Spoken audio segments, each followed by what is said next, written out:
द्विचत्वारिंशः सर्गः राक्षसकिङ्कराणां वधः। ततः पक्षिनिनादेन वृक्षभङ्गस्वनेन च बभूवुस्त्राससम्भ्रान्ता सर्वे लङ्कानिवासिनः विद्रुताश्च भयत्रस्ता दिनेदुर्मृगपक्षिणः रक्षसां च निमित्तानि क्रूराणि प्रतिपेदिरे ततो गतायां निद्रायां राक्षस्यो विकृताननाः तद्वनं ददृशुर्भग्नं तं च वीरं महाकपिं स ता दृष्ट्वा महाबाहुर्महासत्त्वो महाबलः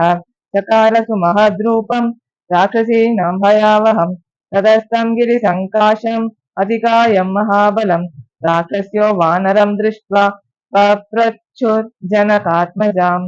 कोऽयं तस्य कुतो वायं किं निमित्तमिहागतः कथं त्वया सहानेन संवादकृत इत्युत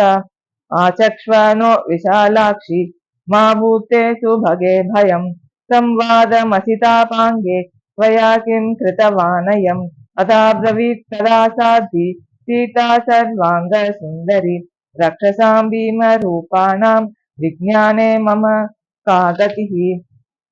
यूयमेवाभिजानीत योऽयं यद्वा करिष्यति अहिरेव ह्यहेः पादान् विजानाति न संशयः अहमप्यस्य भीतास्मि नैनं जानामि कोऽन्वयम् वेद्मि राक्षसमेवैनं कामरूपिणमागतं वैदेह्या वचनं श्रुत्वा राक्षस्यो विद्रुता दृढं स्थिताः कश्चित् गताः काचिद् रावणाय निवेदितुं रावणस्य समीपे तु राक्षस्यो विकृताननाः विरूपं वानरं भीमम् आख्यातुमुपचक्रमुः अशोकवनिका मध्ये राजन् भीमवपुः कपिः सीतया कृतसंवाद तिष्ठत्यमितविक्रमः न च तं जानकी सीता हरिं हरिण लोचना अस्माभिर्बहुधा पृष्टा निवेदयितुमिच्छति वास्तवस्य भवेद्दूतो वैश्रवणस्य वा प्रेषितो वापि रामेण सीतान्वेषणकाङ्क्षया तेन त्वद्भूतरूपेण यत्तत्त्व मनोहरं नानामृगगणाकीर्णं प्रमृष्टं प्रमदावनं न तत्र कश्चित् उद्देशो यस्तेन न विनाशितः यत्र सा जानकी सीता ततेन न विनाशितः जानकी रक्षणार्थं वा श्रमाद्वा नोपलक्ष्यते अथवा कः श्रमस्तस्य सैव तेनाभिरक्षिता चारुपल्लवपुष्पाढ्यं यं सीता स्वयमास्थिता प्रवृद्धा शिंशुपावृक्षः स च तेनाभिरक्षितः तस्योग्ररूपस्योग्रं त्वं दण्डमाज्ञातुमर्हसि सीता सम्भाषिता येन तद्वनं च विनाशितं मनः परिगृहीतां तां तव रक्षो गणेश्वर कः सीतामभिभाषेत यो न स्यात् जीवितः राक्षसीनां वशः श्रुत्वा रावणो राक्षसेश्वरः हुताग्निरिव जज्वाल कोपसंवर्धिते क्षणः तस्य क्रुद्धस्य नेत्राभ्यां प्रापतन्नश्रुबिन्दवः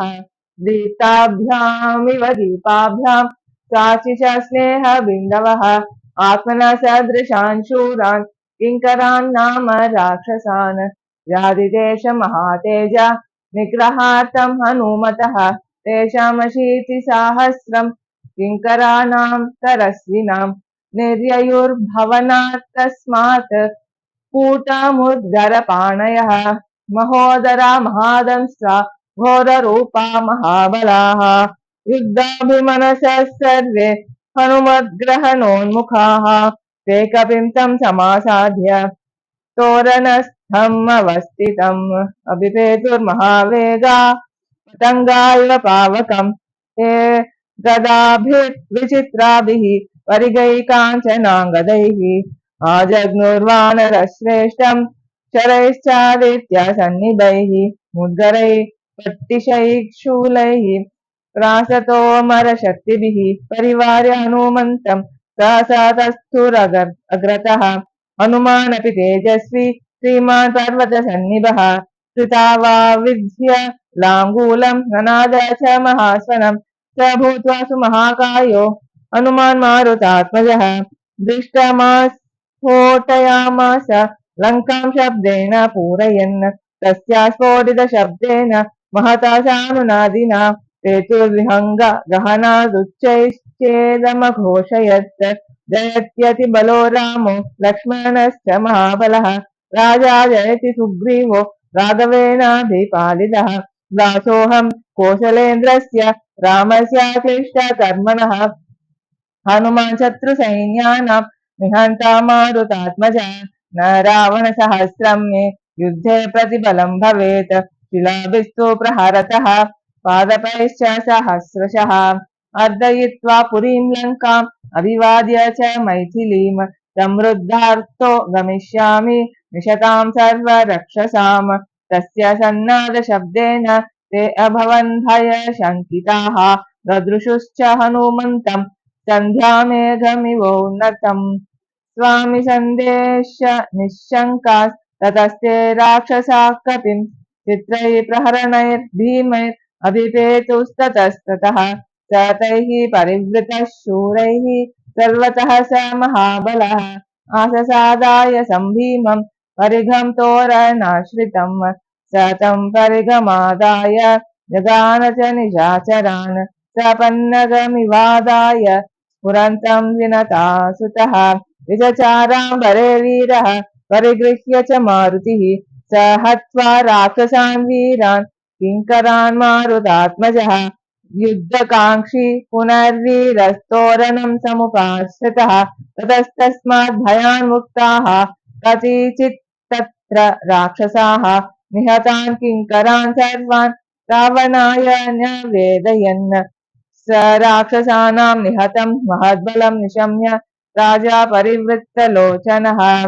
समादिदेशाप्रतिमं पराक्रमे प्रहस्तपुत्रं समरे सुदुर्जयम् इति श्रीमद् रामायणे सुन्दरकाण्डे 24 सर्ग।